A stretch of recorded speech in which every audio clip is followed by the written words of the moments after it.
Shalom, selamat pagi teman-teman Shiny Kids. Sebelum kita memulai ibadah online, kita perhatikan panduan ini ya. 1.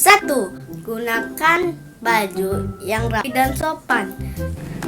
2. Bebas berekspresi, memuji dan menyembah Tuhan. 3. Fokus saat ibadah berlangsung. Jangan sambil makan. Jangan sambil main. Jangan sambil tiduran ya. 4. Persiapkan hati dan sikap terbaik untuk Tuhan Yesus.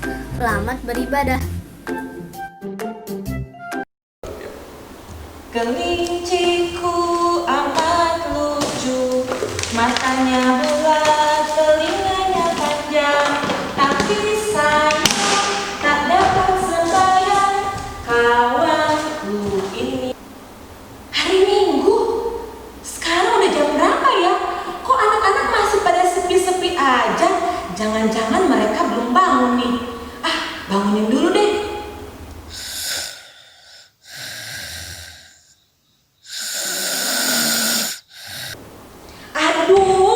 Jangan malas-malas dong, buruan bangunnya. Udah jam berapa ini? Entar lagi jam 9 loh. Ayo bangun.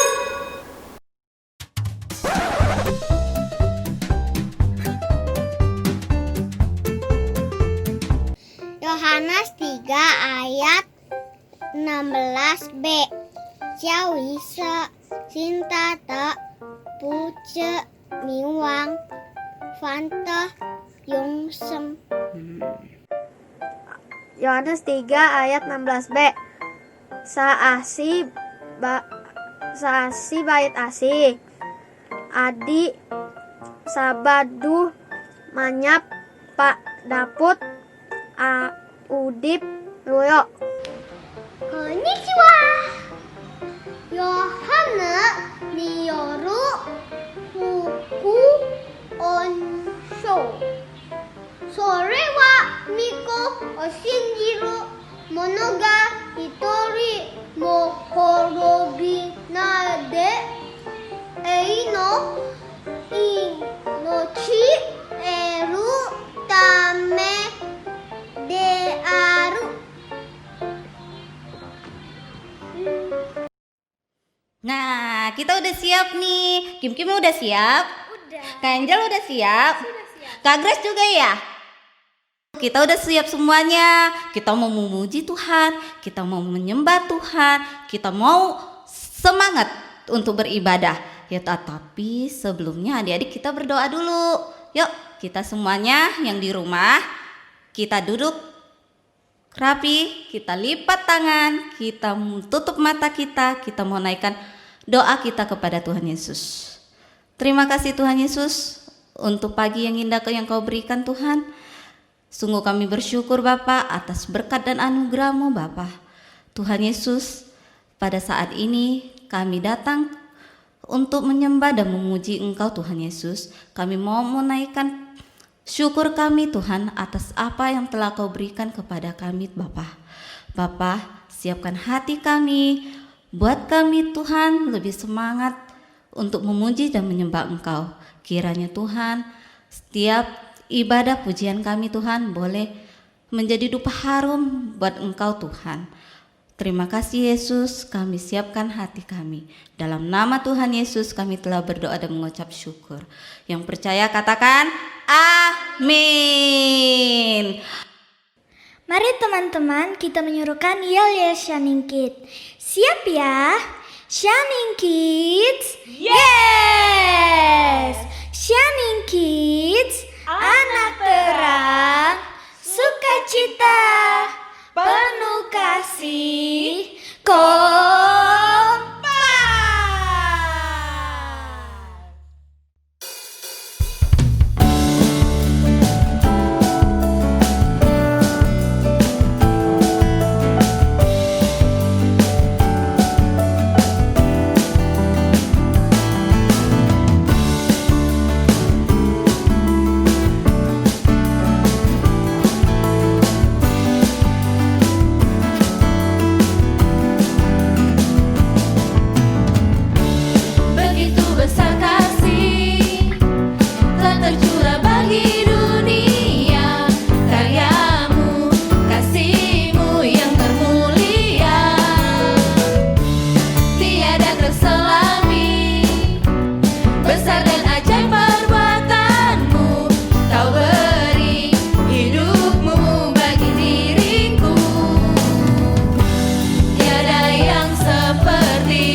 impossible. Through you, blind eyes are open, strongholds are broken.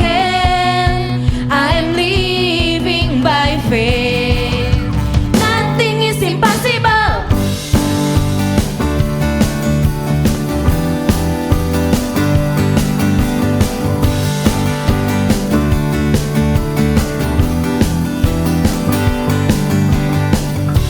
I'm not gonna live by what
Yuk adik-adik, mari kita bersatu.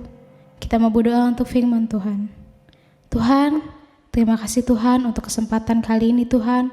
Kami dapat berkumpul kembali Tuhan untuk ibadah online ini Tuhan. Walaupun kami ibadah di online di rumah Tuhan, tapi kami melakukan ibadah ini dengan sukacita Tuhan.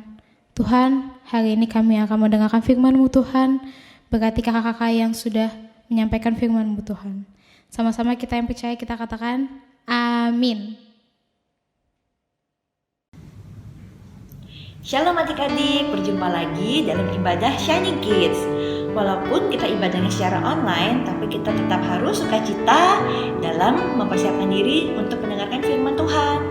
Kakak senang bisa berjumpa sama adik-adik walaupun secara online. Apalagi Tuhan Yesus yang melihat adik-adik sungguh-sungguh dalam mendengarkan firman Tuhan. Sekarang kita memasuki firman Tuhan, siapkan hati adik-adik dan sikap duduk adik-adik dalam mendengarkan firman Tuhan. Kakak mau tanya, siapa di sini yang pernah diomelin atau dimarahin yang bukan karena kesalahan kalian? Contohnya, misalkan waktu di sekolah ada kaca jendela pecah, terus yang diomelin malah adik-adik dan yang menerima hukuman juga adik-adik. Atau misalnya waktu di rumah lagi main, ternyata gelas kesayangan mama pecah, padahal bukan kalian yang pecahin, tapi karena mama udah keburu kesel, kalian yang dimarahin. Nah, kita pasti gak mau kan menerima hukuman atas sesuatu yang bukan kesalahan kita. Tahu gak adik-adik, sebenarnya contoh yang kayak tadi dialamin juga sama Tuhan Yesus. Kenapa? Karena Tuhan Yesus menanggung kesalahan atau dosa umat manusia. Padahal Tuhan Yesus kan gak bersalah. Tuhan Yesus tidak melakukan dosa. Tuhan Yesus malah banyak menolong orang, menyembuhkan orang sakit. Tidak ada dosanya, tidak bersalah. Tapi Tuhan Yesus harus disalib untuk menanggung dosa umat manusia, dosa kita yang melakukan kesalahan, kejahatan, bohong sama mama, atau nyontek di sekolah. Dosa-dosa yang kita lakukan itu ditanggung sama Tuhan Yesus. Mereka mengenakan jubah ungu kepadanya, menganyam sebuah mahkota duri dan menaruhnya di atas kepalanya. Kemudian mereka mulai memberi hormat kepadanya. Katanya, "Salam, hai Raja orang Yahudi."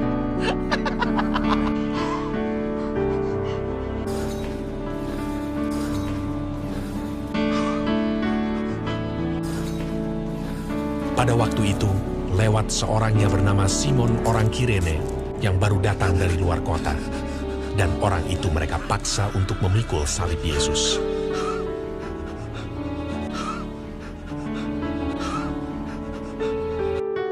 Mereka membawa Yesus ke tempat yang bernama Golgota, yang berarti tempat tengkorak.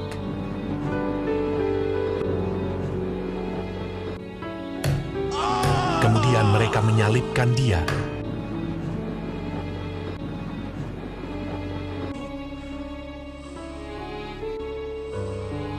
Hari jam 9 ketika ia disalibkan. Orang-orang yang lewat di sana menghujat dia. Dan sambil menggelengkan kepala, mereka berkata, "Hai engkau yang mau merubuhkan bait suci dan mau membangunnya kembali dalam 3 hari. Turunlah dari salib itu dan selamatkan dirimu." Demikian juga imam-imam kepala bersama-sama ahli Taurat mengolok-olokkan dia di antara mereka sendiri, dan mereka berkata, "Orang lain ia selamatkan, tetapi dirinya sendiri tidak dapat ia selamatkan." Bersama dengan dia disalibkan 2 orang penyamun, seorang di sebelah kanannya dan seorang di sebelah kirinya. "Bukankah engkau adalah Kristus? Selamatkanlah dirimu dan kami." Kita memang selayaknya dihukum, sebab kita menerima balasan yang setimpal dengan perbuatan kita. Tetapi orang ini tidak berbuat sesuatu yang salah. Yesus, ingatlah akan aku apabila engkau datang sebagai Raja. Kata Yesus kepadanya, "Aku berkata kepadamu, sesungguhnya hari ini juga engkau akan ada bersama-sama dengan aku di dalam Firdaus. Pada jam 12, kegelapan meliputi seluruh daerah itu. Dan pada jam 3, berserulah Yesus,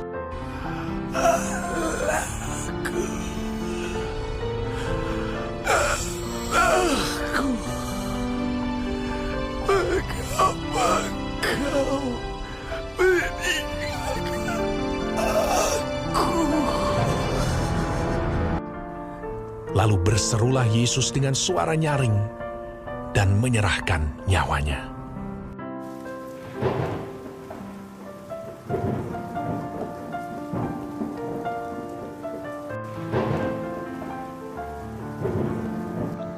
Manusia yang berdosa seharusnya menerima hukuman atas dosa-dosa yang dilakukan dan masuk neraka tanpa ampun.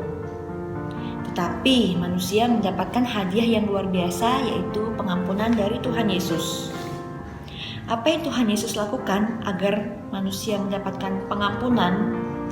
Tidak ada cara lain kecuali Dia, yaitu Tuhan Yesus yang tidak berdosa dijadikan berdosa untuk menebus kesalahan umat manusia. Tuhan Yesus tidak pernah melakukan kesalahan, tidak pernah melakukan dosa, namun Dia rela untuk mengorbankan dirinya, disalib, dicambuk, dan menggunakan mahkota berduri. Sakit banget kan adik-adik? Kepalanya berdarah, badannya berdarah, bahkan tangannya, kakinya harus dipaku untuk disalib. Seharusnya kita semua yang masuk dalam penghukuman dalam api neraka selama-lamanya. Tapi Tuhan Yesus yang menanggung hukuman atas dosa kita dengan cara Dia disiksa dan mati di atas kayu salib. Supaya kita ditebus dan dibebaskan dari hukuman dosa, serta menerima hadiah hidup yang kekal. Hadiah ini bukan berisi mainan atau gadget atau elektronik, tapi hadiah hidup yang kekal yang lebih berharga adalah pengampunan dan hidup kekal yang Tuhan sediakan di surga. Mengapa Tuhan Yesus melakukan semuanya? Karena upah dosa adalah maut. Ingat itu adik-adik, upah dosa adalah maut. Jadi harus ada orang yang menggantikan kita mati sebagai upah dari dosa yang sudah kita lakukan. Dan hanya Tuhan Yesus yang dapat bangkit pada hari ketiga membuktikan bahwa Dia sudah menang atas maut. Kita harus percaya sungguh-sungguh dan menerima Tuhan Yesus sebagai Tuhan yang menyelamatkan, serta mau menanggung penderitaan, hinaan, mati di atas kayu salib untuk menebus dosa kita semua. Bukti adik-adik mengasihi Tuhan Yesus adalah dengan hidup sesuai sama firman Tuhan, dengar-dengaran sama orang tua, serta mengasihi sesama. Selain itu, kita juga harus mengasihi teman-teman sehingga kasih Tuhan bisa dirasakan oleh keluarga dan teman-teman kita. Hari ini kita udah belajar tentang pengorbanan Tuhan di kayu salib yang mau mengorbankan dirinya, hidupnya untuk menebus kesalahan kita, dosa-dosa kita, supaya kita dapat masuk dalam hidup yang kekal dan kita dapat diselamatkan. Adik-adik, sekarang kita mau mempersiapkan diri juga untuk ayat hafalan. Jangan lupa ayat hafalannya dihafal, kemudian nanti dikirim ke kakak-kakak pena supaya minggu depan adik-adik dapat dicatat dan dapat terima kupon.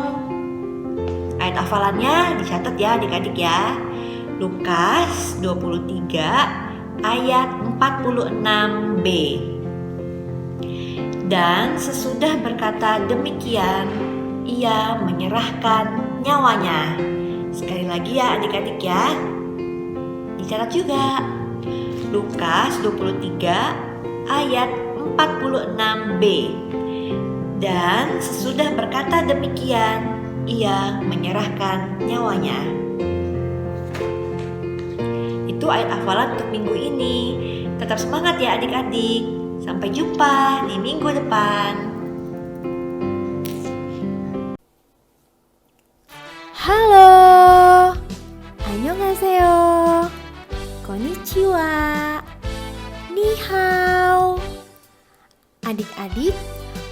rangka mendukung Bulan Bahasa Shining Kids, aktivitas kali ini adalah menghafalkan ayat hafalan minggu ini dalam berbagai macam bahasa asing.